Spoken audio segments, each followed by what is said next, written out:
Kenal sama Pak Bupati, Pak? Tidak, Kenapa? tidak tahu. Udah lama tinggal di sini. Sudah. Kenapa nggak tahu, Pak? Tahu orangnya. Orangnya tahu. Siapa namanya, Pak? Hijazi, Hijazi. Ahmad Hijazi. Ahmad Hijazi. Bagaimana, Pak? Orang YouTuber, kita jangan lihat YouTuber yang gagal, kita cepat dan berhasil jadi milioner kan? Ya benar. Artinya kehidupan ini di mana saja tergantung dan urutan dan kesukuan kita dan keyakinan kita.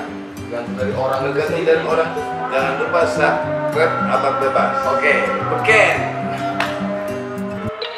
I love everything. Fire spreading all around my room. My world's so bright, it's hard to breathe, but that's alright. Hush.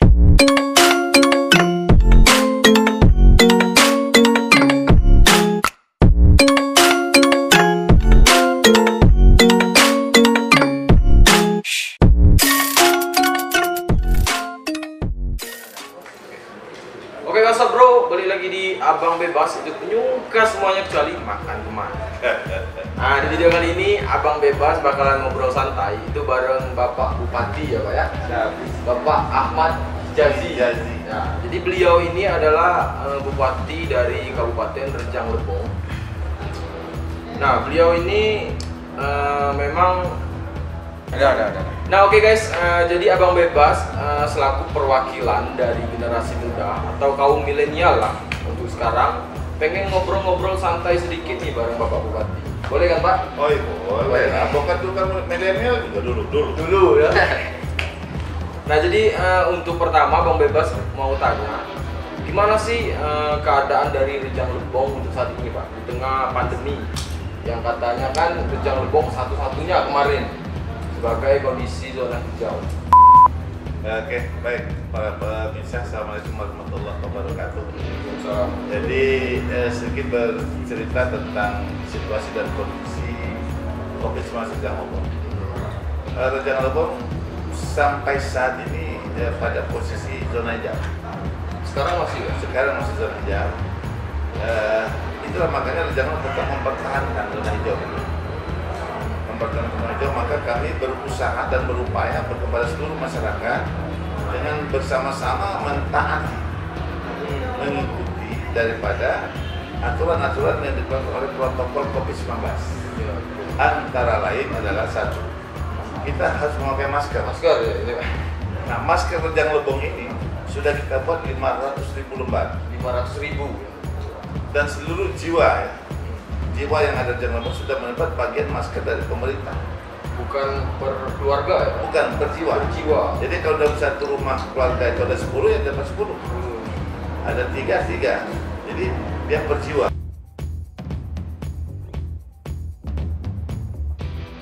Jadi 271.000 itu sudah dapat semua. 100.000 sudah saya bagikan untuk provinsi Bengkulu. Bengkulu aja itu. Provinsi Bengkulu masing-masing kabupaten 10.000 lembar saya bantu. Kenapa demikian? Untuk menjaga supaya jangan ada penyebaran. Jadi kita bantu dengan cuma-cuma. Dengan mungkin ada yang mereknya itu COVID-19 Kabupaten Rejang Lebong. Oh itu. Ada tulisan. Itu program juga dari Bapak ya? Program membantu masyarakat Provinsi Bengkulu. Nah, kedua, untuk menjaga itu maka Rejang Lebong membangun yaitu dengan menyiapkan swab. Jadi selama ini kita apabila terpapar atau reaktif dengan rapid test, maka kita kirim hasil itu ke Padang dan ke Palembang. Memang pusat dari Sumatera itu kan? Hasilnya sangat mengecewakan. Nah, kadang-kadang sampai 20 hari belum nyampe. Lama. Makanya kita segera membangun swab sendiri. Dan di rumah sakit kita juara 2, maka sekarang ada namanya swab di rumah sakit. Jadi siapapun boleh menikmati dan memanfaatkan sebagai rumah sakit yang lain. Jadi termasuk dari Bengkulu juga bisa ya? Bengkulu bisa, sepanjang dia membantu orang Bengkulu. Orang Bengkulu, masyarakat Bengkulu, maka dia dapat gratis pelayanan. Khusus masyarakat Bengkulu. Dan selanjutnya kita juga mempunyai rumah sakit itu sudah menyiapkan lengkap. Ya, semua lengkap kita siapkan, ada namanya gedung lab, gedung swab itu lengkap. Ada SNP namanya kan. SNP itu kalau N itu negatif, P itu positif. Jadi standar negatif dan positif, jadi lengkap. Jadi kalau di sana itu ada ruang swab, dari swab itu dokter keluar mandi dulu, dan mandi dia ganti baju dan masuk ruang dokter. Memang sterilisasi. Sudah sterilisasi. Nah setelah itu dari hasil swab itu apa dinyatakan dia kena virus corona, maka dia harus masuk ke ruang negatif. Dan sudah dirawat di sana, sudah disiapkan ruang negatifnya. Walaupun negatif masih di steril juga ya. Nah, kalau ternyata hasil daripada swab itu dinyatakan terkena, masuk ruang negatif. Tapi kalau dinyatakan tidak, dia boleh pulang. Kayak gitu ya. Nah, gitu. Jadi itu. Nah sekarang dalam mempertahankan itu, maka kita juga tidak bisa dengan standar swab saja dengan masker saja. Kita juga memberi bantuan itu agak imun. Nah kepada masyarakat terdampak, terutama masyarakat terdampak. Kita berikan bantuan beras, kita berikan sarden, kita berikan sembako dari garam beriodium, dan kita berikan sayur untuk imun orang kita supaya dia fit ya, tetap fit ya, sehingga virus itu tidak mudah untuk bersumak pada musiknya. Nah sekarang juga kita lagi mempersiapkan untuk membeli mobile swab. Mobile. Jadi swab itu dia mobile. Jadi itu insya Allah 2 minggu mobil nyampe ke Rejang Lebong, dan kita sudah tanda tangan kontrak. Oh, udah ini memang. Mobil mobile insya Allah 2 minggu akan sampai ke Rejang Lebong. Tapi itu cuma di Rejang Lebong mungkin kayaknya ada ini ya, mobile. Mungkin Sumatera ya. Udah ada semua. Sumatera hingga Rejang Lebong. Hanya Rejang Lebong kan? Mungkin. Itu. Soalnya kalau untuk Bengkulu kayaknya belum ada. Sedangkan Sumatera ada belum apa di Sumatera.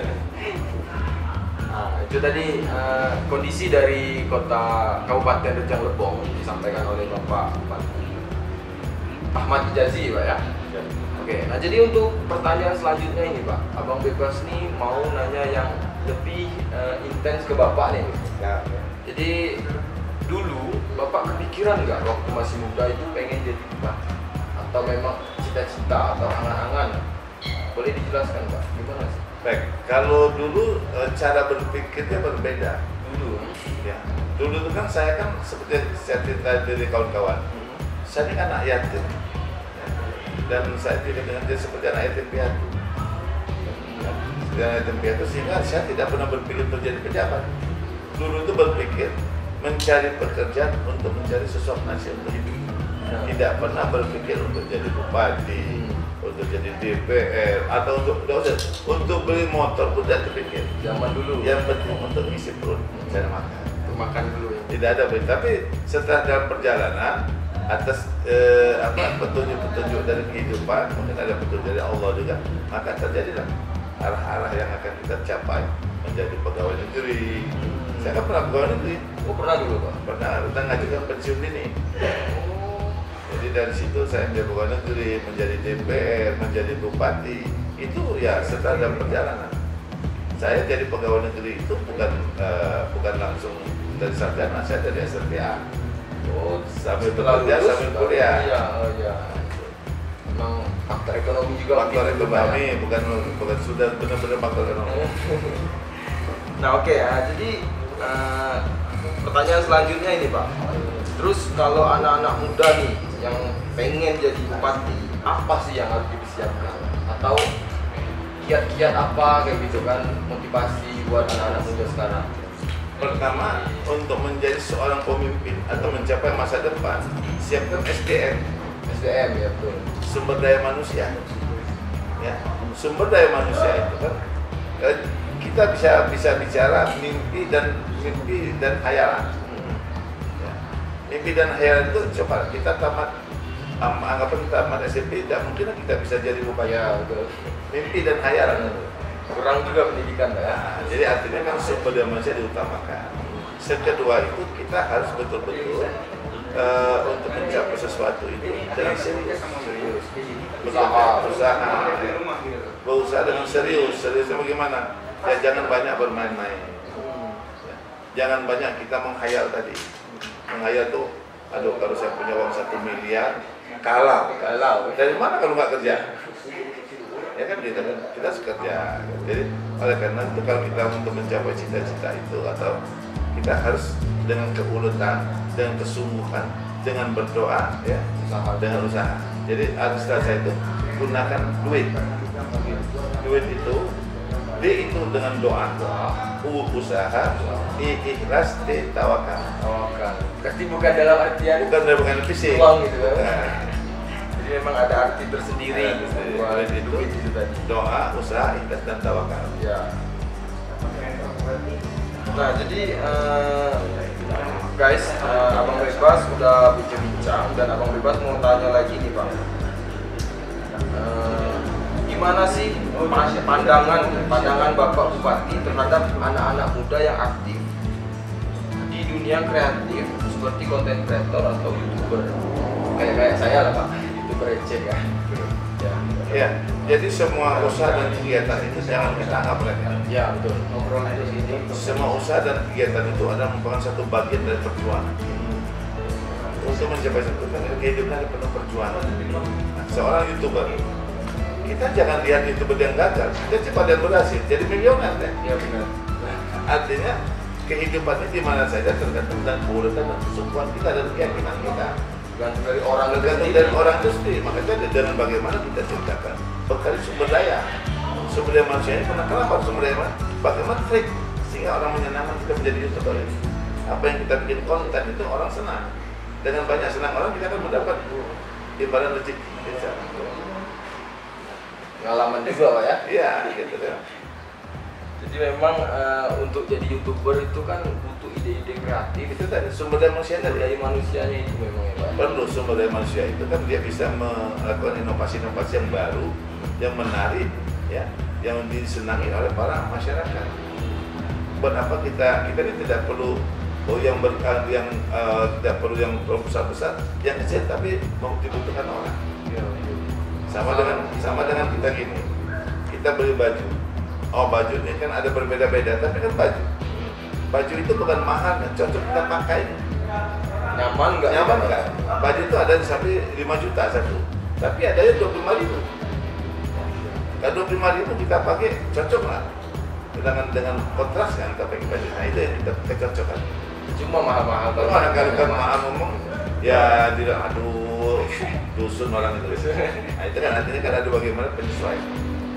Tapi menurut Bapak bagus ya banyak anak-anak muda kan, terutama di Curug nih Pak ya.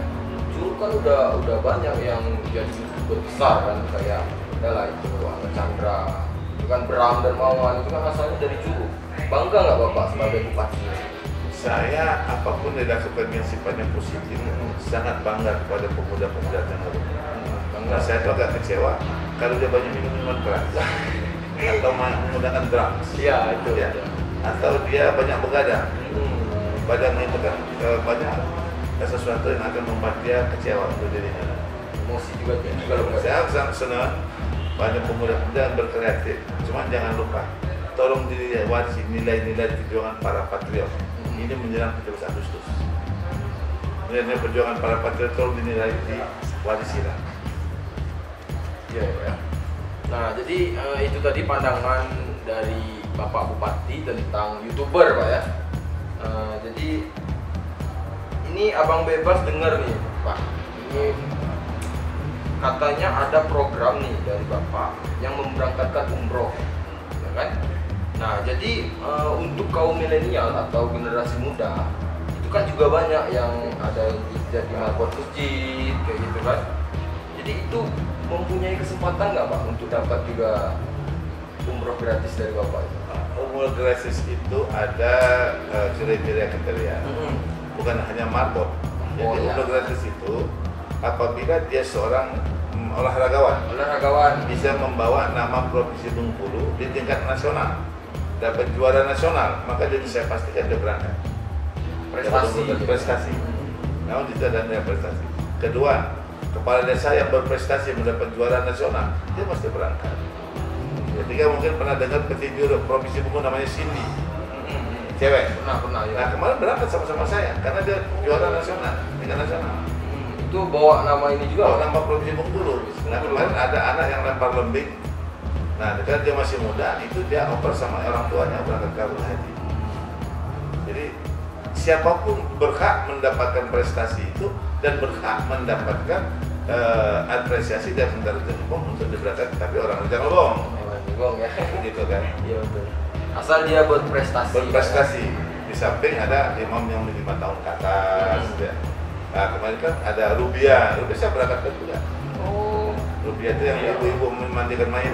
Saya sudah berangkat ke Rubiah.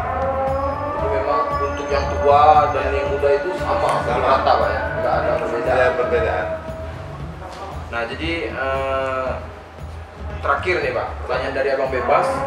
Yang Abang Bebas tahu kan ini anak Bapak kan mengikuti jejak Bapak nih di bidang politik mungkin kan. Jadi apa sih motivasi untuk orang tua di rumah biar anaknya juga mengikuti kayak Bapak kayak gitu Pak? Jadi gini, anak-anak ini jangan dianggap sebarang anak. Anak-anak dianggap sahabat.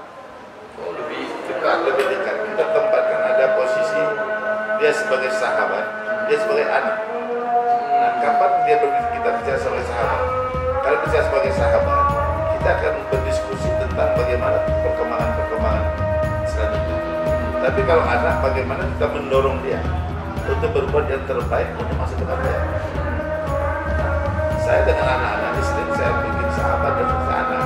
Kapan dia saya terpakai sebagai sahabat dan kapan saya terpakai sebagai anak. Nah, sebagai anak saya selalu bilang, tolong jaga moral sebagaimana keberhasilan Papa di provinsi dulu. Ya, pedoman itu. Jadi jangan kita bicara orang lain dulu, bicara keluarga kita dulu. Tunjukkan kepada masyarakat bahwa keluarga saya itu begini. Sila orang menilainya kan tidak negatif. Jadi dasar dari pemimpin itu keluarga dulu. Keluarga dulu, baru keluar. Benar. Jadi baru kita mengajak orang. Kalau kita di dalam kan sudah nggak sinkron, bagaimana dia keluar. Jadi internal kita dulu, kita gembleng, kita didik, kita arahkan. Setelah dia bagus, baru kita didik, kita dorong terus. Memang didikan dari Bapak Kan saya orang tua dan memang kebetulan anak saya ini rata-rata ya standarnya S1 semua S1. Tapi kalau untuk cowok ini Pak ya, saya kan merasa nih kalau untuk pendidikan itu mungkin kalau cowoknya agak bandel memang ya, tapi kalau cewek itu lebih mudah untuk dididik, maksudnya tuh didorong terus kan, kamu harus pendidikan kayak gini. Kalau cowok bandel misalkan enggak Ya bukti saya, putra saya jadi yang terakhir ini yang si Reza ini sekarang kan S2 nya di UNU, S1 itu di Jogja di enggak, memang mungkin pendekatan antara orang tua aja, pendekatan orang tua dan pendekatan itu baik secara akhlak maupun secara kehidupan sehari-hari. Malah mungkin kita ingatkan bahwa semua perlombaan yang menyakiti teman kita adalah dosa. Bagaimana kalau kita terbalik, kalau kita lebih perasaan? ya, Bapak juga pernah menjadi anak dulu Pak ya. Anak dulu.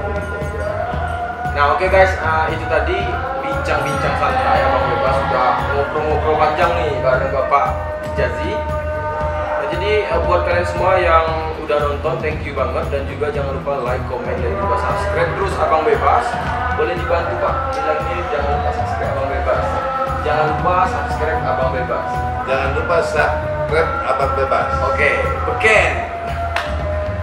Terima kasih Pak. Hotel tadi. Jangan lupa subscribe Abang Bebas. Oke, beken. Terima kasih Pak.